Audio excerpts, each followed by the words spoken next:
Գործընկերս ասաց, որ պրոցեսը տևել է 3 օր, ես ասեմ, որ շատ ավելի երկար դեպքեր կան։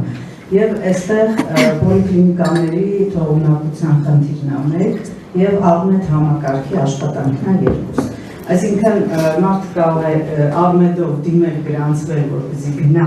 բայց տեղում պարզվի, որ պոլիկլինիկայում այդ այցը չկա եւ պետք է զանգով գնալ, կամ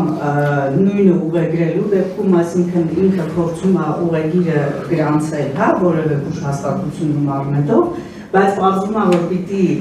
անպայման փաստաթղթով գա այնտեղ, որպեսզի իրան հերթագրեն եւ այսպես։ Հիմա այս ամբողջը, եթե դիտարկենք աշխատող մարդու տեսանկյունից, սա շատ երկար եւ բարդացված պրոցես է։ Եվ դեղ ստանալու, դեղ վերցնելու խնդիրը, հա, բաներում, դեղատներում։ Այսինքն դեղատոմսը կա, մարդը 7 հատ դեղատուն է գնում, որոշ տեղերում մեկում բարձում է իրանք ցուցակում չկա, մյուսում բարձում է դեղը չկա եւ այլն, վերջը այդ մարդը դեղը գնում է իր փողով եւ դուրս է գալիս։ Հիմա այս խնդիրները խնդրում եմ ասեք ոնց է կարգավորվել։ Դե հարգելի գործընկերներ, բուժ օգնություն ստանալը ժամանակ է իրանից ներկայացնում։ Այո,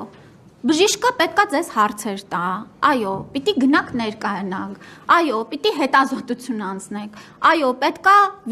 վիրահատություն անցնեք։ Հիմա դնենք, ասենք, գիտեք, աշխատող մարդը բան չի պիտի այսքան ժամանակ ծախսի բուժ օգնությունից օգտվի։ Okay։ Գրանցման հետ կապված ասեմ, այո, դեռ լինում են դեպքեր, երբ որ մարդը Արմեդով գրանցվել է, ժամը հանել է, գալիս է պոլիկլինիկա եւ ստացվում է իրենից առաջ մարդ եկել է, երկար է մնացել, կան այս խնդիրները։ Մեր բուժաշխատողները ըստ էության այսպիսի մեծ մասշտաբով էլեկտրոնային ուրեմն տվյալների